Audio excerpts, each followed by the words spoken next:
Hey, we've got Siddiq Farid, the founder of the first regulated property platform in the Middle East, in the region, Smart Crowd. Check out part 1 where we talk about his journey to starting that platform. A lot of interesting real estate insights. It's somewhere over here. And advice to entrepreneurs. Let's dive more into his entrepreneurial journey. And if you haven't, hit the like, subscribe, and bell icon. Siddiq, welcome. Bismillah. Assalamu alaikum again. Salam. Thank you very much. Siddiq, you've been advising entrepreneurs, not through the property investment, not only through the property investment sphere, but also the startups. What's behind what's the meaning of behind the work that you do? Like, what keeps you motivated? What's getting you up in the morning and think, okay, Bismillah ar-Rahman, let's go get the world. Let the world get Siddiq. Yeah, so that's a very open-ended question. Okay. I'll try my best to formulate a response to that. What drives me is an ability to make an impact, right? Right. As long as you're helping people progress and add value to your environment, to the society, I think that's a massive win. Not everything have to be necessarily commercially driven. I fundamentally believe you do good. I have one principle that I used to preach to my team, right? Have the right intention, work hard, and success will take care of itself. And that's how I live every day, right? And that's what I try to do by providing support. People that come to me, advice, etc., and so forth. If I have time, I'm always available. There's a lot of people that are potential competitors, etc., that have come and spoken to me, and it's okay, Bismillah. No, this is risk is from Allah. It's going to come over the other way. You have to grow the ecosystem, right? And if you're not going to help others find success, it's not a zero-sum game, Right. It's about growing the pie rather than growing the very Canadian your piece. But that's the Islamic way of doing things as well too, true. right? Yeah. Delayed gratification, right? We live in this world of instant gratification, and I think these are challenges that I'm also trying to overcome as a human. That's what drives me, right? Whenever I have time to reflect on these things, to better myself, and then pass on my learnings and wisdom to people that are trying to also be trailblazers and make a difference. MashaAllah. So then how do you define success today? You obviously don't define it monetarily. Clearly not. No, because that's a moving target. That's never enough, right? It's never enough. It's never enough. You always want to add a zero to it. More shopping, more bags. Yeah, right? Like more cars. Exactly. Why not, right? Siddiq? Why not? There's nothing wrong with making joking. money, right? Like, alhamdulillah, it comes with a responsibility as long as you're doing good with that. Nothing wrong with commerce. I'm a capitalist at heart. I'm not a socialist by any means. But it has to have a meaning beyond just money, because that'll never be enough. That'll never be satisfactory. So you have to really understand, find your purpose as to why you're doing what you're doing. And for me, it was all about, like I said earlier, I'm an avid capital markets follower. I'm a finance guy. Whenever I get an opportunity, talk to my friends, etc., to sort of give them advice in terms of, hey, how you should look at investment opportunities, build your portfolios, etc., and so forth. And in this day and age, especially in a place like Dubai, people have decent disposable income, etc., but they don't know how to manage their capital and so forth. I used to see a lot of people continuously struggle with it or fall prey to scams and so forth. And I wanted to come up with an alternative for people to invest in a very ethical manner. Right. That's what drove clean, ethical manner, right? That's what drove the purpose behind Smart Crowd. Are you still doing? Do you still have a philosophy on gold? I still have a philosophy on gold. I think gold is one of the. It's an asset class that everyone should have in their portfolio. Okay. Right. Physical gold. Physical gold. Okay. Physical gold. One, it's a hard asset. Okay. So somebody who wanted to start buying gold, what would you say they should start with? Small coins, large 100%. Bars. 1 kg bars. So carry it in your bag around. Yeah, I have a story on silver regarding that. But is silver as good as gold? For those who are collecting it or holding it? So silver is more volatile than gold. Okay. I didn't know that. It does have more industrial use than gold. It is typically coined as the that's poor man's gold. interesting. Okay. But if you look at the current macro environment and so forth, silver has tons of opportunities, because if you look at the gold to silver ratio, Okay. that is near all-time Talk to us in layman terms. Yeah, this is going to be interesting. This wasn't supposed to be part of the call, but I want to talk about it in very layman terms. So Look, so let me set the scene I'm from before the we- subcontinent. Buying gold and holding gold is in the DNA. It is. If it's not in the men, then the women. Like, you're always buying gold. And then especially from the subcontinent, especially for the Indians, like Diwali and all these events, they always buy gold, right? There's this story, like you start collecting gold early days for the marriage. Now we're talking from an investment perspective. Correct. Okay? So what should somebody start doing? Like, gold doesn't go up. I'm going to open a whole can of worms. Okay, just give advice on the basic level. The guy who wants to start buying a little bit of gold, what should he do? Like small coins, 10 kg, 5 tola bars, 10 tola bars? So it depends, what is your capacity, etc. Okay. Right? I think, again, right, this is no one size fit all, but typically, one would view anywhere between 2 to 10% of your overall portfolio should be in a gold. commodity like gold. Okay. Right? Gold, silver, platinum, palladium, etc. Nice. For example, right? So whatever that your portfolio is. Do you have, and sorry, I'm interrupting. Do you have like an Excel sheet where people can balance their portfolio's that you use for yourself? I don't have a template that Okay. I'm sure if you Google it, you'll find Okay. tons of resources out there. But so that's sort of the starting point, and then based on that, whatever that amount is, and you don't have to go and buy all that day one, Right. because you build your portfolio over time, and gold is, from my perspective, long-term view, and you buy physical and you hold it, not necessarily with the intention of selling and making money, but more so preserving your purchasing power, etc., and so forth, right? And we live in a city where it's relatively easily accessible. You can walk to any Right, gold store yeah. and buy physical coins Physical or gold, yeah. biscuits, what you call them, etc. And it's all regulated because the prices are published International. every day.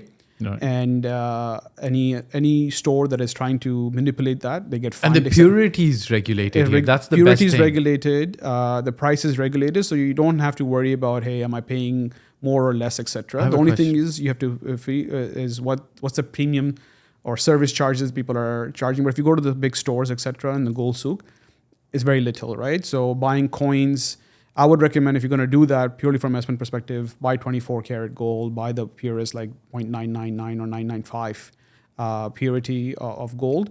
And, one of the best things you can do is, if you have a certain amount of savings every month, accumulate that every quarter, go buy a bar and put it in your drawer and forget about it. Just don't tell people where you Is live. that where you because- put it there? Like your drawer or vault or safe? Yeah, but Dubai is pretty safe. So it people is relatively kinda safe, tend right? But to- also you have to understand, like, so keep it in the house. gold is obviously quite dense, etc. Right?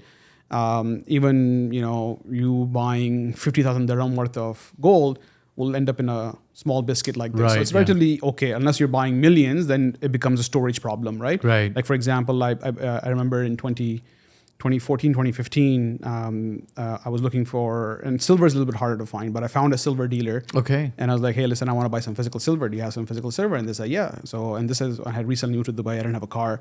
I remember taking the metro to the gold souk, finding that store, and I went and bought 10 kgs of silver. They gave me 5 kgs of bags, Wow. double bagged, and I'm walking down the street in the metro home with that 10 kgs of silver has been moving to like 5 different houses over here. My wife is like, what the hell are you doing with this? I'm like, it's just a novelty We thing. can edit that out, by the way. He doesn't keep it in his house. There are bank vaults over here. He puts it in a bank vault. So silver is obviously cheaper. So Right. you can buy 1 kg. I can't remember what it was. It was 7,000 dirhams, I think, 10 kgs. And then can you sell it back at the same price? It's fast sell like gold or no? No, you can. You can find the dealers, etc. Obviously, the premium will change depending on the pricing, etc. These days, you'll probably get a bit more premium because there's more demand for silver. And but I was talking about earlier, the gold to silver ratio, meaning gold price over silver price, that ratio is relatively low these days, right? From a historical trend. And that means one of two things, right? Either the gold price needs to come down or silver prices need to rise to catch up to that ratio. And if you look at the current environment, etc., the likelihood of is silver prices to catch up to the gold prices. So silver, gold, both are interesting opportunities from that perspective because we're in a very inflationary environment. So hard assets in general tend to do well. Real estate being one as well too. So if you look at anything that's hard commodity, over the last few years have done really, really well, right? Okay. We're talking about copper, palladium, platinum, all sort of commodities, even the battery metals, for example. So that's a play, for example. But interesting. But it's also interesting if you look at dollar, for example. What's that? US dollar. US dollar. Over the last 100 years or so, it has lost 96% of its purchasing power, right? In the last 25 years, about 60% of it. So if you in go the last 10 years, do you know that? That number I don't know top of my head, but it is in double digits. Okay. The point is, if you go back 25 years, you still require the same amount of gold ounces to buy a home today than you needed back then. Right. Whereas in terms of dollars, you need a lot more dollars today to buy a house than you needed to buy 25 years ago. Makes sense. So that is the key fundamental. The gold really holds its value. And it's hedged against inflation. It's a phenomenal hedge, especially for people living over here that are effectively earning in US dollars and their home currency is not in US dollars. Right. So like, for example, say you're from India, right? Or from Pakistan, right? Your home currency is rupee, Indian rupee or Pakistani rupee, etc. You're earning in dollars over here. Imagine, those currencies are actually bad examples, right? But nonetheless, let's say dollar goes down, your conversion to your home currency is getting affected. But if you have gold, that gives you a natural hedge. This makes a lot of sense immediately now because real estate, first of all, it's not accessible to everybody. Plus, it's a big house; you can't carry it everywhere. It's immovable asset. So now, if you invest in smart crowd, right? Like gold to chota se. Gold, it's small. You can take it anywhere you like, or sell it pretty much. Yeah. Instant. Gold is instant. There's obviously limitations for you to take it back home to your countries, etc. You pay tax on it or whatever. There are, but if you are living over here, etc., it's a tool that you should. It's liquid instant. Yeah. So one important thing I want to mention is all these things we're talking about. These are not ors. These are and. Right. Do real estate. Do gold. Do stocks. Do various things. It's not like, hey, I'm going to put all my money in gold. I'm going to put all my money on Bitcoin, etc. It's a plethora of these things that you should do. And the whole rationale of Smart Crowd is typically when you do real estate, you're unable to do other things because all your money has gone into real estate. Right. Because real estate is such a chunky investment. Right. You're buying $1 million dirham property, you put all that, and that's 70, 80. For many people, 70 to 80% of their portfolio is their real estate asset, right? Whether they're living in it or they have it as an investment and so forth. The whole idea on Smart Card was, hey, don't. Because the wealthy don't have that kind of concentration risk. They'll probably have up to 30, 40% allocation to alternative assets like real estate. Very educated. So if you have $100,000 of investable capital, right? One, you cannot buy real estate of $100,000. You can probably buy one small studio, but then that's all your money is in that asset, right? Yeah. And we talked about Dubai is very different, right? Different segments do perform differently. So $100,000, you decide, hey, you know what? I'm going to take 30,000 of that and put it in something like Smart Crowd. And the remaining, 50%, I'm going to put it into stocks, some Bitcoin, some gold, etc., and so forth. But again, having said that, it depends where you are in your journey, right? Is that the right strategy for everyone? Absolutely not. If you're a very young person, etc., you have a lot bigger risk tolerance. Go take concentrated bets. Put 50% of your money in Bitcoin. Mm-hmm. You can afford to lose it and recover from it. Not if you're 55, about to retire and have kids' education and weddings to pay for. That's too risky for you. No way you're going to put half your money in Bitcoin. At that point in time, you're talking about preserving whatever capital you have and giving you ability to preserve it and generate some income from it. So it depends, right? It's not, there's again, no one size fit all.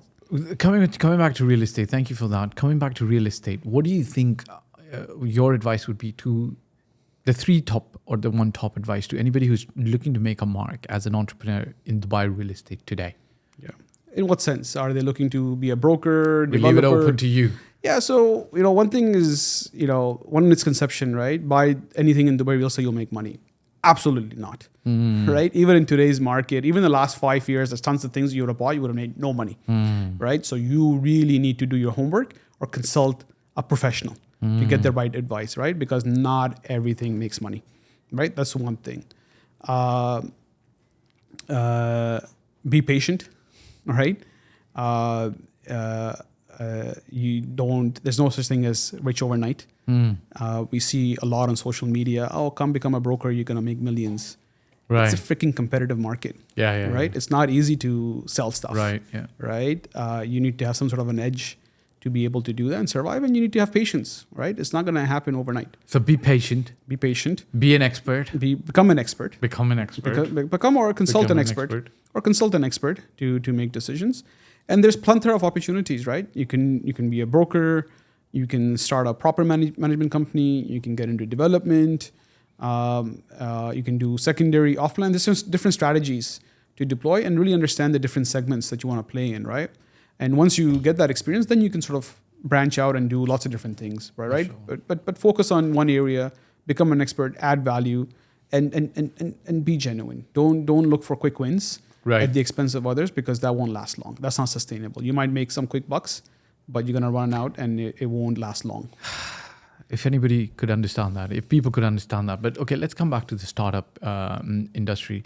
What do you think, especially because now you're mentoring other startups as well, what do you think are the key mistakes that early stage startups make? Not just Dubai, maybe globally, but some things that other startup founders should be avoiding. So overestimate their abilities. That's one. Not seek advice, right? Not be completely honest and truthful with their team, with their investors. Be completely open. Ask for help sooner than later, and ask for it often.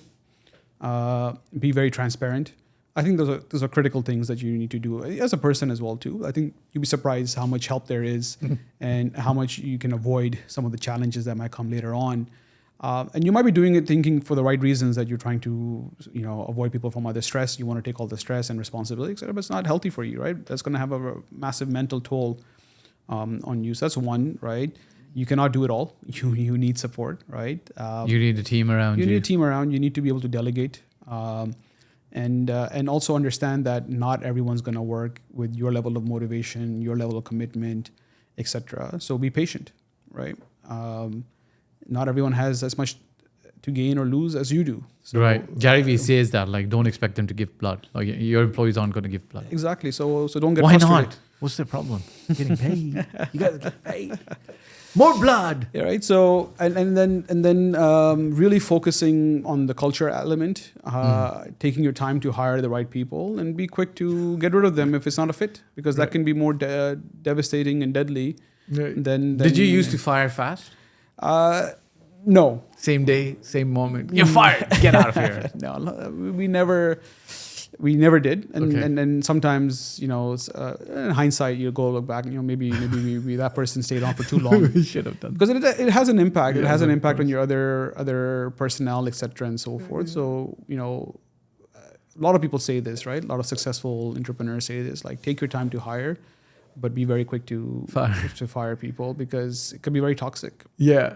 But like, the thing with firing fast is sometimes you might be second guessing yourself as well. Like, was I too fast? Like, and you can come across a little bit as a dictator. Yeah, no, but it's also people's livelihood, etc. Yeah. Right? So there's a human element to it, right? Yeah. Not everyone's Donald Trump, like, you're fired. You're fired. And Donald's on a TV show. Donald's on a TV show, right? So and like, the thing is, as a startup in Dubai, like, see, like, the big companies here, when they let go a lot of staff, they give them like 3 months, 6 months of salaries. Like, startups can't do that. You can't do 3 months and 6 months of salaries. But the big companies, the big banks, they're like, listen, we understand you've got to, because some, like, I'm talking about managerial positions. I think, like, you can understand that people have families, kids are in school, so they're not going to just give you the chop and say goodbye. But startups can't do that, right? They don't have that luxury. But the other thing also is now with, again, right, talking about structural reforms, right, with the golden visas, etc., and so forth. that's one less thing to worry about, right? Because in the past, you got rid of Right. somebody, they had like 30 days to find something or leave the country. Yeah, that's a good thing. Right? Yeah. Like that's Ye like to baat hi nahi ki that's humne. just We disrupting. never talked about this. That's also attracting a lot of people to Mashallah. this place, Right, right? that's also, Siddiq, so you might not be aware of this because I grew up here. I had friends, bless them, father passed away. They had to leave the country 30 days. Like they had entire lives, livelihoods kind of like uprooted. So now that changes, right? So you don't have to leave the country instantly. You can still live. And you'd be surprised how It's a good big of a thing. thing. I It's a was good just thing. Singapore a couple of weeks ago, right? All right. And Singapore is touted as like, phenomenal place, one of the greatest cities to live in, etc. Yeah. And Dubai is often compared to Singapore. Competes, right? Yeah, it does. And Singapore has this residential problem. You'd be surprised how difficult it is to get permanent residence in Singapore. Yeah, because they don't have space. Or Yeah, something. and people have been living there for 18, 20 years. They don't have permanent residency. And they have to rely on sponsorship visas, etc. and so forth till this date. Plus, you can't buy property there easily. You got to pay like 30% tax. You have as to. a So foreigner. yeah, if you're a resident or you're a citizen, it becomes a little bit easier. But as a non-resident, etc., it's a bit challenging. It's more expensive, Right. etc. You don't get the subsidized housing. What's the et cetera. challenge there? No space? Like they're done with skyscrapers? So it's about space. It's about also population, right? Managing the politics of it, Right. etc. So there's Okay. a quota system, what kind of nationality? Because it's a pretty diverse Okay. place, right? Okay. It's obviously Chinese dominated, but you have a lot of Indians there that are Singaporean nationals, Okay. Malays, etc. and so forth. Different So nationalities. the different But challenges of the area. There's no like hard set criteria, right? It's like it's like a lottery. You apply, you might not get it. There's no like. If you Really? If you meet this criteria, it's an automatic. You could meet this criteria and still not Okay. still qualify. It's like a black box. Very interesting. Okay, so looking ahead, real estate or otherwise or personal life, what's driving you? Like your future aspirations? Lamborghini. I'm joking. What's driving A you? green one, please. Green one. Okay. Which one? Which one do you want? We'll send it. We'll send one to you. Okay, so what's your future aspirations for the next 10, 20, 30, 40 years, 50 years? Be a good role model for my kids, man. That's the most important thing, right? They're your legacy. So alhamdulillah, I have 3 kids. MashaAllah. Giving them an example or a good example to be motivated and excited and then give them the confidence and the belief that they can do whatever they set their mind to, just like their dad, right? Took a leap of faith, backed himself and did something, whether it's successful or not. He had the right intentions and he went for it and stay humble. That is quite interesting, right? So this, I think I wanna before I get to your legacy part. Maybe it's too early to talk about legacy, but still. It's way too early, man. Way too early. Who knows? Allah knows best. Listen, I've got a question for I'm you. no massive success entrepreneur here, right? Chalo, may Allah make you successful, Inshallah. right? Who knows? Allah kis cheez mein success aapko. May Allah give you success in what you've done, right? Now I've got a question for you. This is interesting.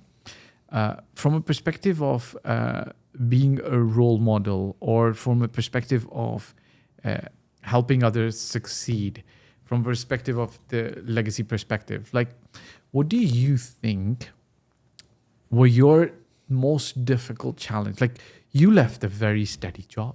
You could have been still in that job and you would have made partner by now. Probably. Partner, senior director, or you would have been in or another competing company, you would have been a partner level, right? So you could have continued down that path. And then it was steady salary. There's a lot of people who are in that position, get a great salary, they're making $20,000, $30,000, $40,000 a month. And now but they have this urge, yeah, man, I want to be an entrepreneur. I want to do something of my own. Maybe like a ice cream shop. It could be an ice cream shop that franchises to 500 locations around the world. Maybe a pizzeria, maybe consulting. How did you take that leap of faith? Yeah, so it's an interesting story, right? So I always had this bug of doing something on my own. I get it from my mother, right? My mother is very entrepreneurial. She comes from a family of entrepreneurs. Oh, right. Okay, mashallah. My dad comes from a family of Working men, right? Okay. So I think that was always the case. And I've had many ideas in the past, only to share them with my wife and other people to make them a business reality.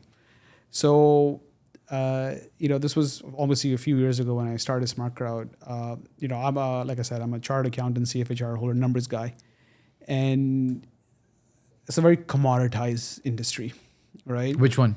Numbers, Right. especially more so now with generative AI. And I knew that back then that, listen, I'm going to get replaced by a machine one day. Right. Or the other. Yeah. So I don't And want to think about it. Do we need auditors anymore? You probably After 10 wouldn't. years? Yeah, you might, but not as many. We need, but we're going in a direction where it's going to be like, You don't need 10 people. You need one person to do 10 people. The machine will do most of the work, and you need some people to do some insights, whatever. et cetera, Interesting. right? So at that point in time, I was like, listen, I need to stop being a job seeker and start becoming a job creator. right. So that was the okay. motivation behind it. And I had lots of ideas. And then this was sort of a personal desire. Like I said, it was a personal need. I wanted to do something for myself. I struggled, and I realized there's an opportunity over a lot of other people in the similar boat. And this was around 2016, 2017, 2018. At that point, we were thinking maybe we go back to Canada. That's where we're from. And so I told my wife, like, listen, let me try this. Last hooray, right? If it works, great. If it doesn't work, we have to go back anyways and start from scratch. So Okay. So let me try this, and In the I can't TO. and I can't think of a better place to start the journey, because this place is ripe Right. for opportunities. Right, there's a lot of motivation from the leadership to enable this, etc. And I took a leap of faith and jumped on it. Right, it wasn't easy, but alhamdulillah. What's amazing is people ask, like, how did you do it, etc., and so forth, right? And this goes back to having pure intentions. I have no idea how I survived, for the first couple of years, because I didn't take a dime from the business, right? I just survived on whatever money I had and money that I invested in the business, and there was no salary coming for 1 year. And imagine living in Dubai with 2 kids with no salary for a year. What was it? Savings? It was just money that was saved, etc. And sometimes I had no idea how the money showed up in the bank account. It was just barakah from Allah, right? Because your intention was pure, and you were Right. doing things for the right reasons, right? So alhamdulillah, that was sort of the journey. That's how it started. It wasn't easy. There were a lot of highs and lows. And entrepreneurship is not easy. It's a roller coaster Right. of emotions, right? There's days you want to get on Burj Khalifa and pound your chest. And there's days you want to dig a hole and not come out of it, because it's just it's like the world is caving around you. And there's many times you you don't want to sleep, you don't want to get up, because you don't know. Do you think that transition, that jump, which you took, was it easy? And what's that, like, that one thing that really, like, snapped and, like, I'm gonna do this?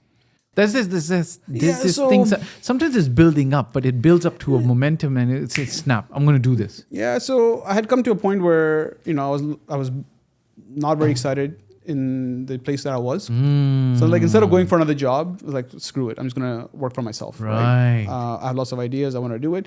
And then listen, I was also confident in my abilities, right? Like, I have a CA, CFA, I have enough experience.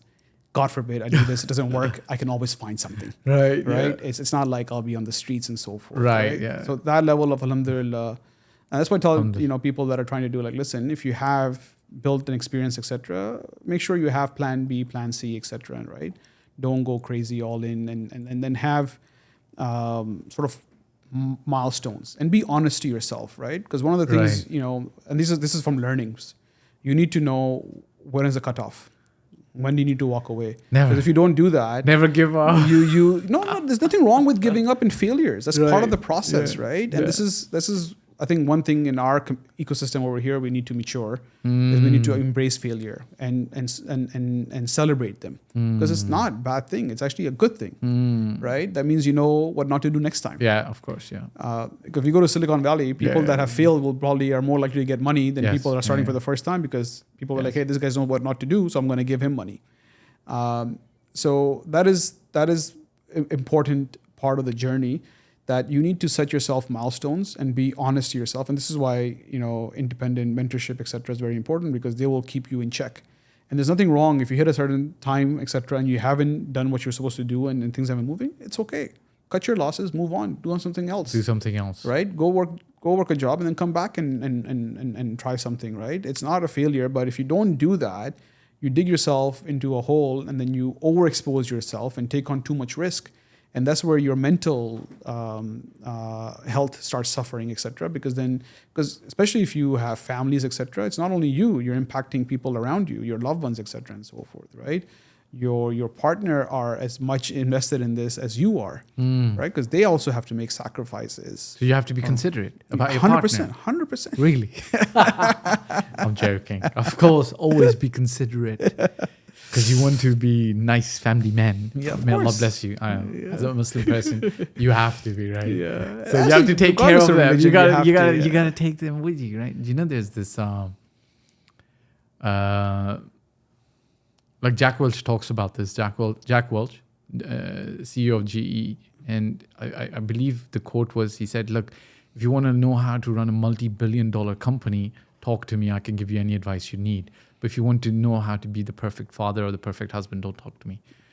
Because like in Islamically, we're supposed to balance those roles. Like you can't be the perfect billionaire and then be like a complete disaster as a husband, as a father, because you're being accountable for all those roles that you have. 100%. You know, when you die and you go to your creator, the billions are not going to help you. Right. How you raise your kids, etc. You will have to answer to that. Right. And that will have implications thereafter, right? So is that worth making that $1 billion, making those sacrifices? It's not like I'm a perfect person for as a father, but you need to it really helps you reprioritize. You have to go through certain experiences in life to really appreciate things and prioritize things, right? One thing I would recommend, if you haven't, there's a book by a gentleman named Mohammed Farid. He actually lives in Dubai resident. Baraka Effect. Okay. He initially wrote Productive Muslim.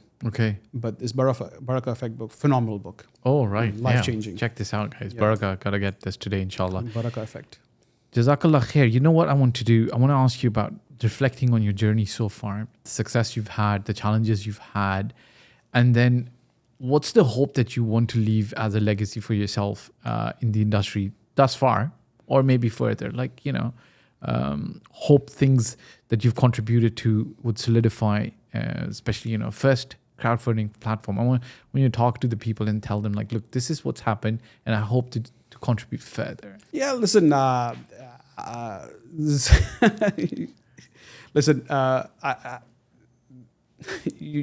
you're making it sound like I achieved something remarkable, etc. Yeah, it is quite remarkable to be the first crowdfunding platform. You know why? Because 20, 30, 40, 50, 100 years from now, we're going to be like, oh, yeah, there was this crowd. And Smart Crowd was the first one that started it.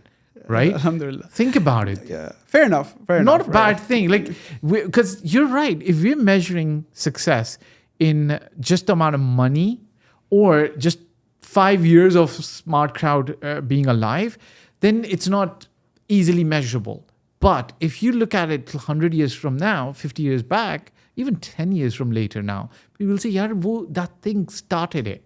That's pretty good. There you go. You summed it up for me, right? Okay. There you go. So that's what it is. Alhamdulillah, right?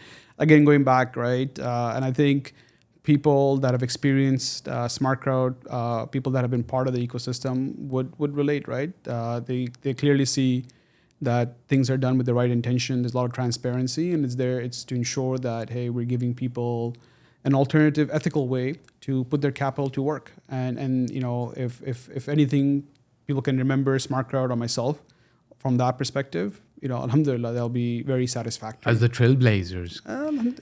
What's some advice you'd give to budding entrepreneurs in the Dubai environment today? Yeah, so for any inspiring entrepreneurs, I have 4 P's of entrepreneurship that you need to pay attention to. First P is you really need to define your purpose. You need to understand why you're doing what you're doing. That is critical because that's what's going to drive your passion. And passion is very, very important for your third P, which is perseverance and persistence. Because entrepreneurship is very, very difficult. You solve one challenge and you get smacked in front of another wall that you have to overcome. And if you don't know why you're doing what you're doing, if you're not passionate about it, you're not going to be persistent and persevere. And you're going to give up very quickly. And the last is sabr, patience. Things don't happen overnight. It's a marathon. It's not a race. It's not a sprint. Enjoy the journey in there. So focus on those 4 Ps. and you will do just fine. Guys, this was a culmination of our 2-part series on getting to know Siddiq Farid, the founder of the first regulated property crowdfunding platform in the UAE, in Dubai. If you haven't, you can always, there's some links over here. You can always get these books somewhere.